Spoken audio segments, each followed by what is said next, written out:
Been to 17 different schools in 5 districts within a short amount of time. From a mother looking out for her teenage son He's gotten in trouble for chewing candy before or wearing his hair braided. to an aunt advocating for her 8th grade niece. She's been suspended multiple times from school. A concerned community showed up at the Capitol today, hoping for change in a problem they believe contributes to an opportunity gap. And if children are not in class, they cannot learn. Representative Kali Herr is the chief author of a bill that would deal with what data says is a huge disparity in the discipline of students, beginning with suspension rates. Black and brown children 8 times, and then Indigenous students 10 times more likely. Under Herr's bill, schools would need to consider alternatives to suspension, including counseling.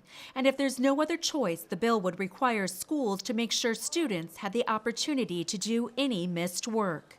But those measures are meeting with some opposition. They need a different setting.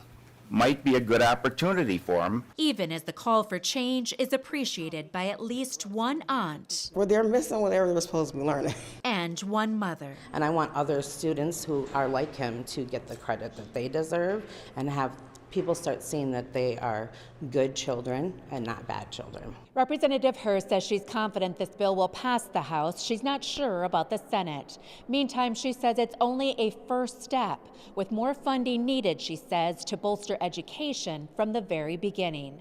At the Capitol, I'm Carla Holt, KARE 11 News.